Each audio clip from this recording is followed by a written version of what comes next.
Good morning, everybody. Now we're going to be talking about the 3 little questions on the cans and why they're important. So West Virginia has added some additional questions to the West Virginia CANS assessment that will assist in evaluating the child and the family circumstance.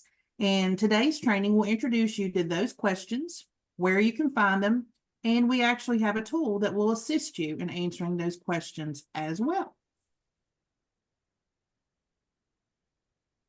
So, additional questions for the West Virginia CANS. Are they important?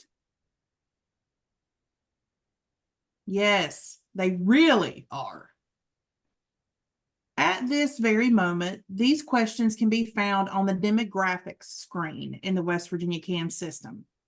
And although they don't currently come up in the user flow when you're entering your CANS, the demographic screen should be updated every time prior to your CANS being completed. So yes, every time you complete a CANS, you need to answer these questions because they can change and they are very important. And a side note, you must save the answers to these questions each time. If you don't click the save button, your answers will not update. So the questions that we're talking about, the first one is, does the youth have a current viable caretaker? The second one is, does this youth live with caregivers who are open to intensive community services? And the third question we're talking about today is, has the youth had either an unsuccessful episode of intensive community treatment, or is there no such treatment currently available? And we're going to go into further detail about all these questions. Okay, so first we're going to talk about, does the youth have a viable caretaker? To answer the question, the first thing you need to understand is what is a viable caretaker. So we're going to give you some guidance on, how to make that determination. And this is kind of a little long definition. I'm not going to read it to you, but a viable caretaker is someone that's able or willing to function in that parenting role with that youth, but also they need to provide appropriate guidance, structure, and support and discipline for the youth, and to also be able to meet their behaviors so that the youth can remain safe and function in the community without displaying those behaviors and disrupt.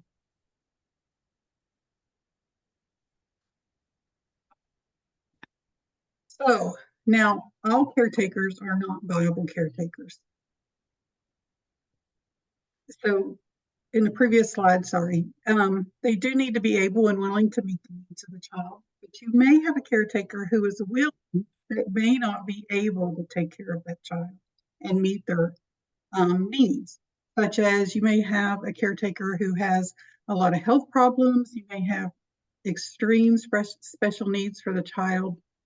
Behaviors may be pretty serious to where the caretaker who really wants to take care of the child is still not able to meet those needs. So you really have to evaluate every situation for the child and their behaviors, and also look at who that caretaker is to make sure they can maintain safety for the child and also keep themselves safe and the community.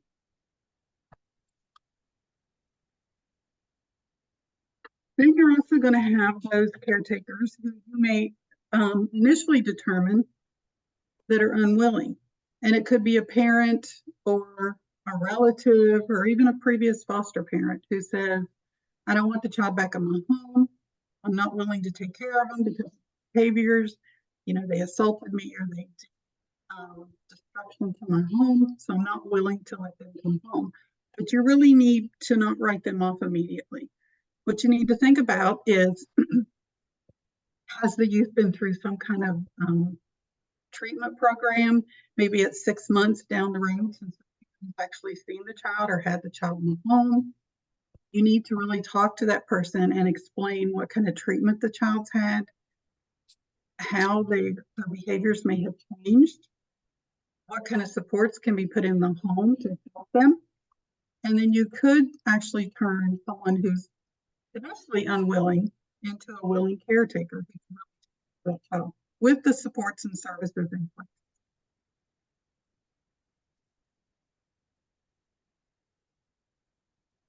Now, as Shannon mentioned, we do have a tool that we're going to show you at the end that's going to take you through the decisions to kind of help you make a decision on viable caretaker as well as the other questions. So these are some things that you're going to look at. One, you're going to look at youth as a current caregiver or identified potential caregiver, parent, relative, family friend, foster parent, known to the youth, etc. So if you have that, you could put a check on this.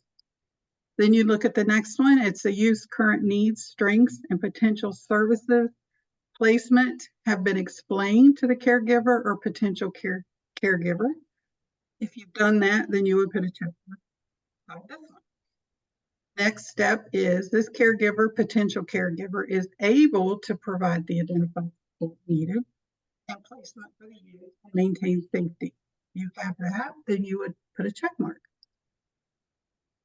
The next one is the caregiver is willing to provide the identified support needed and placement for the youth and maintain safety.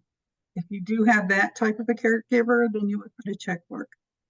Then you would look at these, and if you've checked all of them, then you have a viable caretaker.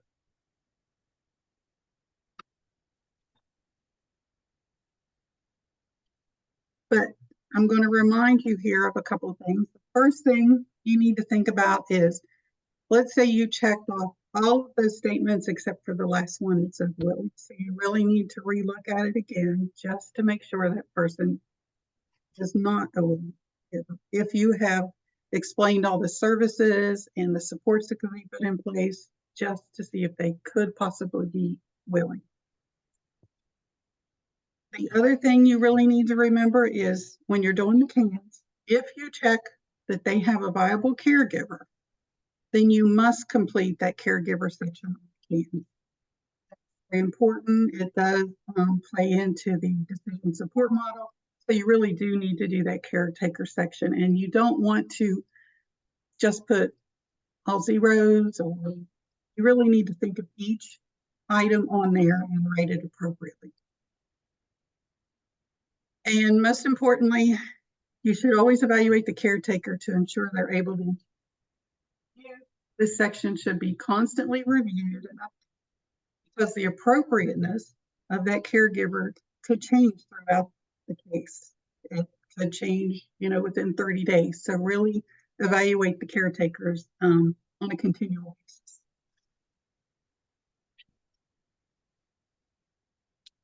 One more thing we're going to mention is that when you're evaluating this caregiver, you could be evaluating a potential caregiver. And what that means is you really have to evaluate an actual person, not just the potential for a child to be in a foster home, such as if you have a child in a residential program and the plan is to put them in foster care, you don't want to evaluate that they're going to be in a home with an unknown foster parent. You really have to know that there is an actual person that you're evaluating. It could be a previous foster parent, a relative, a kin, or it could be the parent, but the child actually has to have some kind of relationship with that person that you're evaluating. So do not evaluate just a potential person that's unknown at the time.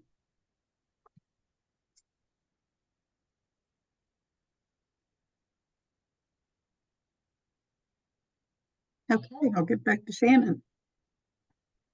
Oh, I'm sorry.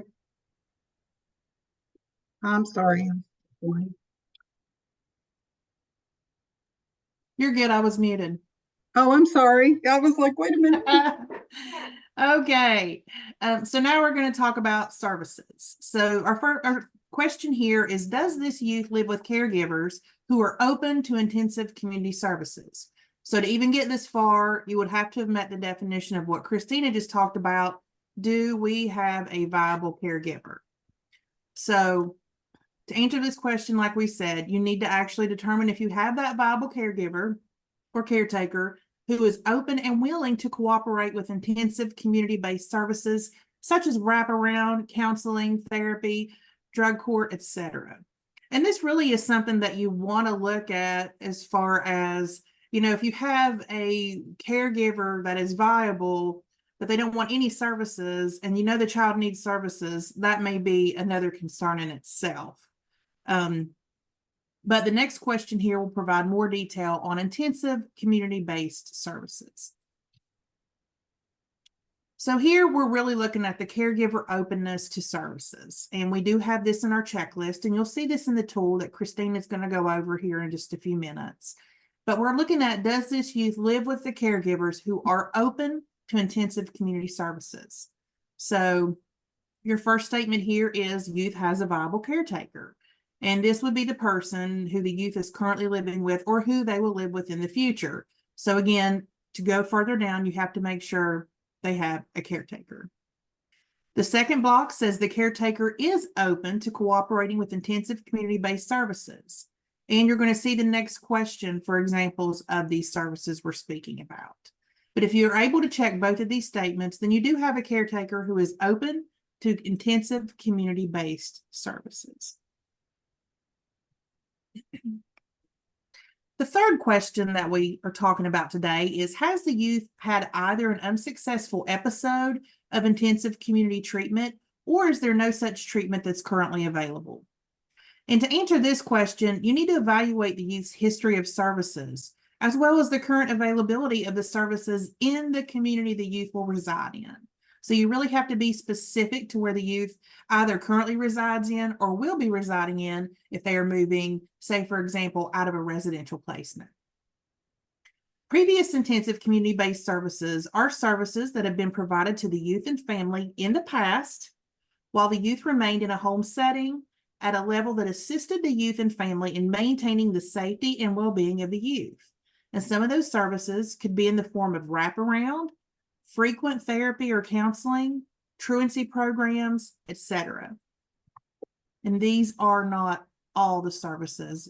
They could be evaluated. If you feel that it's intensive, the family really had to cooperate, or it was multiple times a week, any of those items would be considered intensive.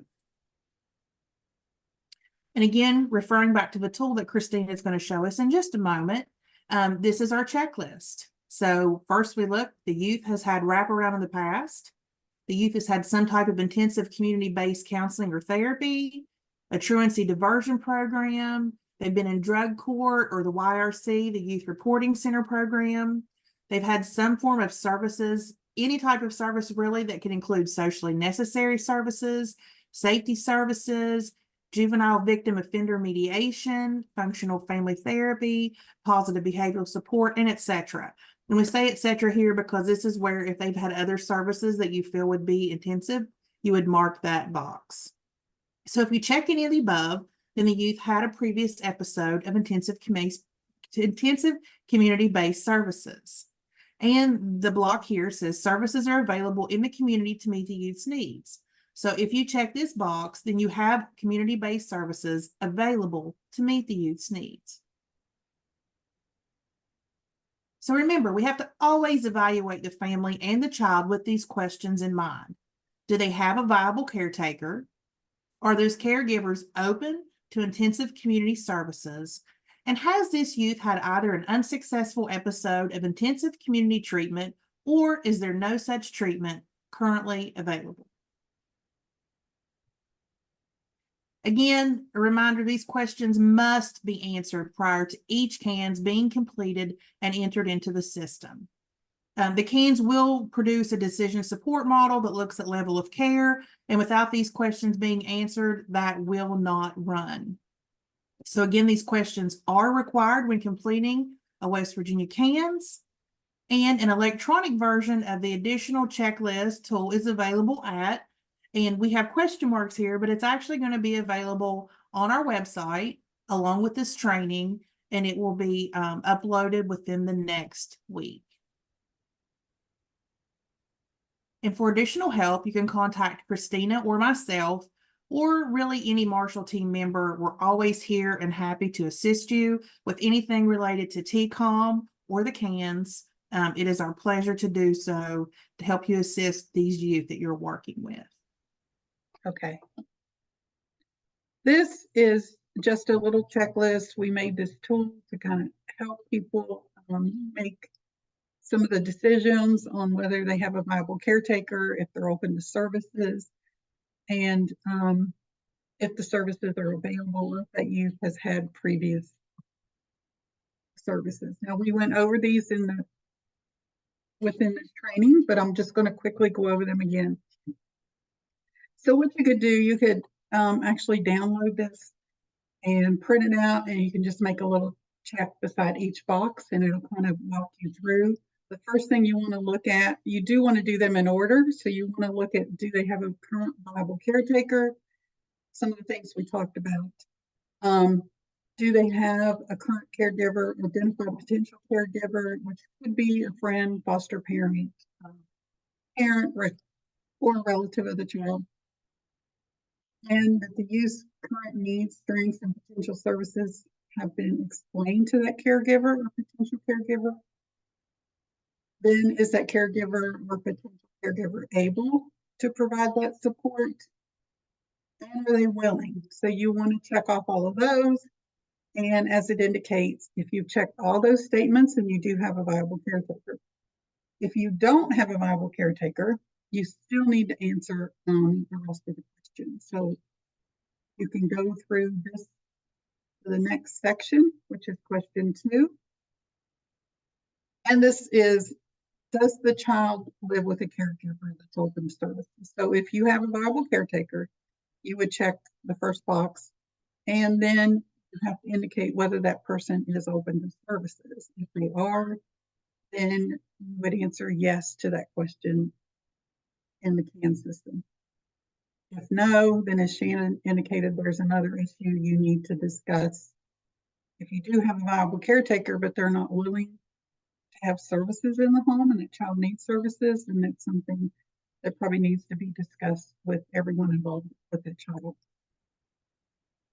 Then you move on to question 3 in the checklist, and this is either the child has had an unsuccessful episode of intensive community treatment, or such treatment is not currently available. So you would want to go down the list and check whichever one you can for this. If the child's wraparound, some type of intensive community-based counseling therapy, maybe they've been involved in a truancy diversion program, maybe they're in a drug court or youth reporting center program, or they had other forms of services such as socially necessary services, safety services, the offender mediation program, the functional family therapy, positive behavioral support, and there are other services. We couldn't list them all, but if you feel that youth has had previous treatment that was unsuccessful, please check this box. Then you would move on to the next checkbox, which is, are services available in that community that can meet that child's needs? So you would need to check that. And then you would look through these, and this is how you would answer the questions on that demographic